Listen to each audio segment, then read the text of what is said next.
Harbor Freight just dropped another bombshell on the woodworking world with the brand new Bauer Miter Gauge. Is this budget miter gauge any good? Can you get accurate results with it?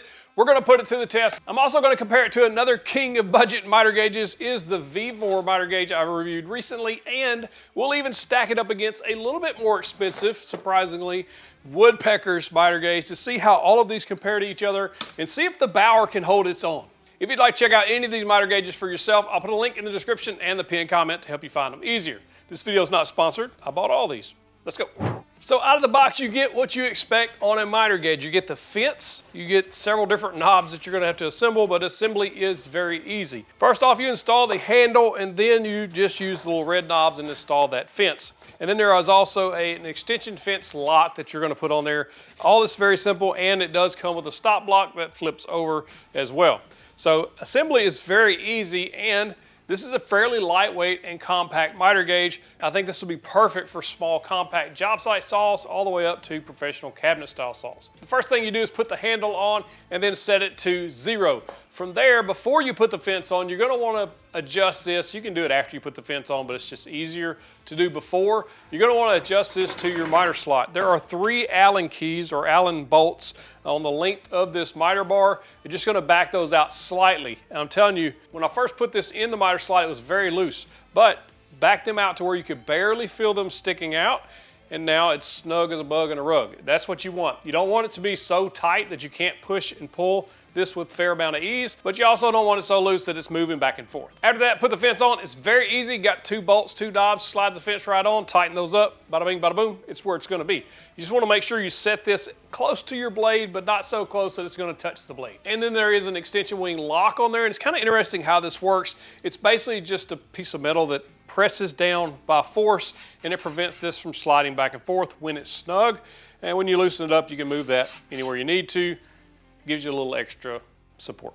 Before we put it through the paces and see if this thing's going to be accurate and worthy of your money, let's check out the features that you do get if you decide to buy it.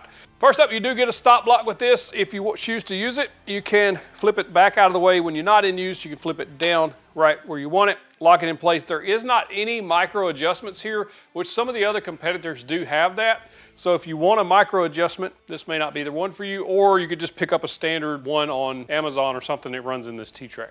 You also get the extension fence, and the box claims 24¼ inches. I'm seeing about a little less than 24 inches of usable extension. And what I say usable is this lock knob here being able to basically put full pressure on the bars themselves. You have to leave it in just a little bit, but still not a huge deal. I think most people are probably going to use it within the first 12 or 14 inches or so. Fully compact, it's a little less than 14 inches, and it's one of the shorter miter fences that I've seen, that I've tested recently anyway. But you do get that extension should you need it. Then of course you got the miter part of this miter gauge, and this is kind of a love-hate here.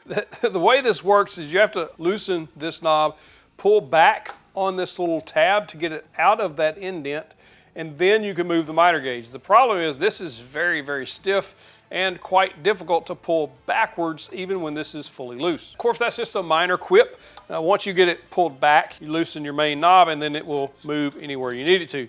You can pull this back, lock this down, and then you can just move it without having that hard detent. But if you like having those detents at common angles, you have them at 0, 15, 22.5, 30, 45, and 60 on both directions. All right, first cuts with this perfect 90 degrees with a caveat I'm gonna tell you about, and perfect 45 degrees. I cut both of these using just common pine, checked it with a square on the 90 degrees, dead on. That's what you wanna see, perfectly dead on. And then I went with the 45 degree. I actually forgot to film the first cut, so I made a second cut, and both cuts are perfectly 45 degrees, which is exactly what you want. Now, the caveat is I had to set this up using my square to the fence while the detent was pulled back, disengaged. The hard stop was disengaged. The reason being, at the factory setting of 0, it is slightly off. As shown here when I cut this piece of walnut, a little wider cut, using the woodpecker square, you can see there's a tiny, tiny bit of daylight at the very top. And I can't figure out, or don't know, how to adjust that detent, because as far as I can tell, there's no way to get that perfectly aligned. So you can double check yours if you buy one to see if that detent is going to be dead on. If not, it's going to require some additional setup, just using a square, making sure everything's perfectly square. Now I noticed this as soon as I put it on the table. I always check the fence to the blade to check for square, and I noticed it was very slightly off.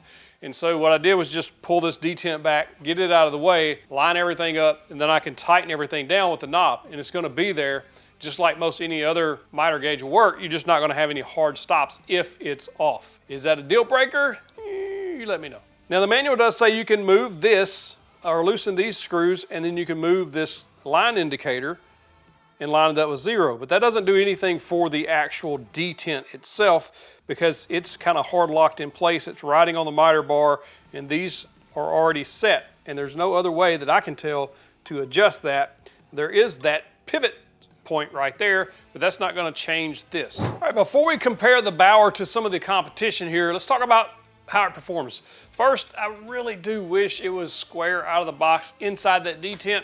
This basically makes this detent unusable to me. Is that a deal breaker?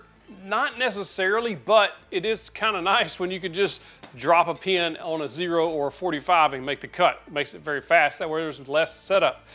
With this, you'll just have to square it up to the blade, but there are trade-offs when you go for a budget level or a miter gauge in this price range, because even this one without a fence is about $85, and this is the Inker V27. I think this is a fantastic miter gauge, but you don't get that fence, you don't get the stop blocks, so there's a little trade-off there. This is only 50 bucks on regular price. So there is going to be some trade-offs when you look at something like that. Overall, I think it's a well-built miter gauge. Extruded aluminum, everything's easy to adjust, other than that knob that you pull back for the detents. Other than that, like, it's a fairly nice miter gauge for $50. And that's what I'm kind of harp on here. It's only $50. And of course, you know, Harbor Freight has deals or coupons. You're going to get more off than that, so you'll be able to save some more money if you don't want to pay full price for it. You do get the stop block, although another downside is this stop block does, because of the way it's built, the style of it, it does deflect a decent amount if you're pushing too hard against it. But if you're just using normal pressure, using it as a gauge and not something to slam things against, you'll get accurate cuts. As indicated here by these 4 pieces, they're all perfectly the same size. Now, I don't like that this deflects so much on the stop block, but there's aftermarket ones you can pick up. The Vevor stop block fits on this Bauer, rides in that standard T-track.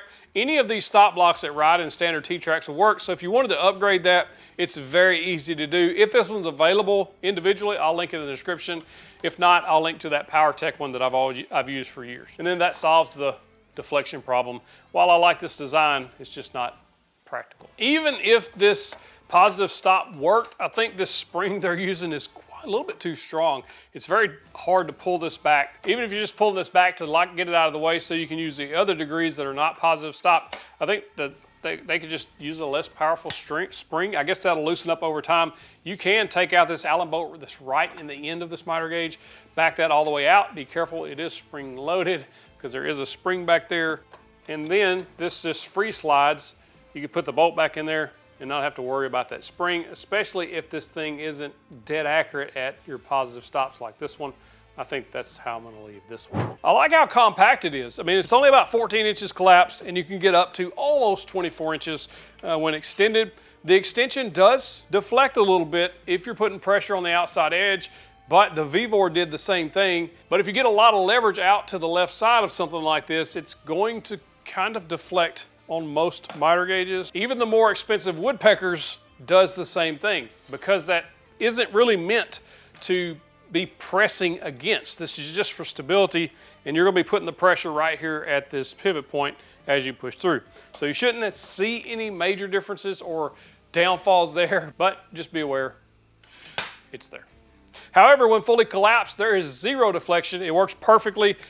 If you're just going to use this as the fence and not extend it out, you're not going to have any issues with deflection. One of the pros of this, and I think this is going to be a major selling point for a lot of you out there, if you're using a small, compact, or contractor style table saw, you don't have the bigger tabletop, this is absolutely perfect. It fits so nice up there. Check this out. If you're using something like this 8 1/4 DeWalt table saw, or even the 10-inch DeWalt, or any of these contractor saws, it just stays, it doesn't hang over the edge of it, but you do have enough extension that you can extend this out a decent amount should you need to, and it does fit perfectly in those standard 3/4 slots on table saws. So I think this is a major benefit for a lot of people using small saws or in a small shop. This thing's not going to take up a bunch of room, and it just fits so nice up there. Versus something like the Vevor, which you can see is overhanging quite a bit. Not that it's going to hurt anything, but it does take up quite a bit more space than this little compact Bauer. So how does the Bauer compare to some other budget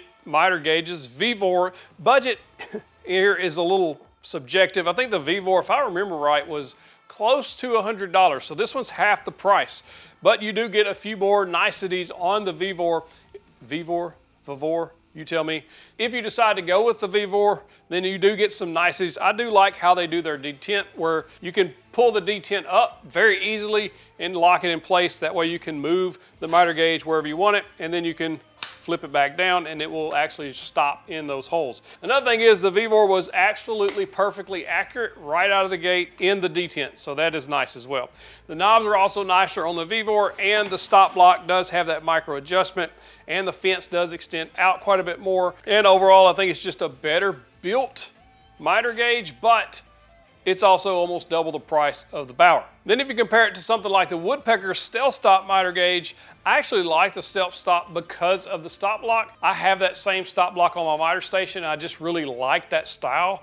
However, I think the Vevor is probably a better stop block for use on a miter gauge. After having all of these in the shop for a little while, it's just a little more convenient.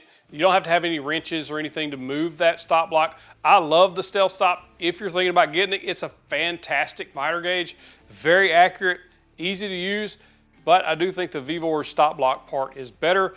And I think compared to this one here at the Bauer, I think the Woodpecker's is hands down better, but it's also like $120 something, and this one's only $50. Again, $50. It's a very good deal for what you get. And then if you're just looking for a very high-end miter gauge, like top of the line, then you're going to be looking at something like this Harvey Compass. This is a fantastic miter gauge. Very, very nice stop block on there with very fine micro adjustments. I have had zero issues out of this. I've had this for a couple of years. SawStop is also making one now. Jessam is also making a very high-end miter gauge. So there are other ones out there if you're not looking for the budget models. But for $50, I don't think you're going to be able to beat this Bauer if you can put up with some of those minor annoyances, like that positive stop not being positively zero, which could be a deal breaker for a lot of people. Another thing on the Woodpeckers, on the bottom, there is UHMW plastic to prevent any scuffing, scratching, scarring of your table saw. And you can also find a similar material on the bottom of the Incra. The Bauer doesn't have anything on the bottom to prevent scratching, but neither does the Vevor. So I'm not sure how much you would need it anyway, but it does help it kind of glide a little smoother on the table. So how big of a deal is it that this isn't perfectly 0 degrees and the positive stop? Well, that depends on your use case. I think a lot of people will be perfectly fine with this because you can set this up at 0, tighten this handle down. It'll be dead accurate 90 degrees, and you'll be able to make perfectly accurate cross cuts. And that's where a lot of people is going to use this, not so much for the angle cuts. You can still get those accurate results. It's just going to take a little more setup. But again, 50 bucks. I think that's where it's really going to shine. And when you get those deals, 25% off one item coupon, you're looking at a really good deal on an accurate miter gauge if set up properly. So which one of these would I recommend you buy? Well, this one's only $50. It was so close to being awesome, so close if those positive stops had just lined up, or give me a way to adjust that. And I'm still trying to rack my brain on how I could do that. I don't know that I can. I just think they're off. It was so close. Is that a deal breaker? Not for everybody. I think if you're okay with setting it up with a square, make sure it's perfectly 90, perfect 45. For $50, I think it's a really nice miter gauge. It's well built other than the positive stops. But I think the Vevor is also a really nice miter gauge. If you have the budget to go up a little bit, I think the Vevor is a better buy. And I think the Woodpeckers is also a nice buy for just a little bit more than that Vevor. Either the Vevor or the Woodpeckers are really nice miter gauges, last you a long time. The positive stops are accurate. I don't think you'll have any issues. I think the stop blocks are a little better on the upper two. On this one though, I think for $50, it's still a really good budget option. Let me know in the comments, is this worth 50 bucks? You tell me. If you want to check out the full review of the Vevor miter gauge, check it out right there. Click in that box, get you the big old virtual fist bump. You might like it better, you might not.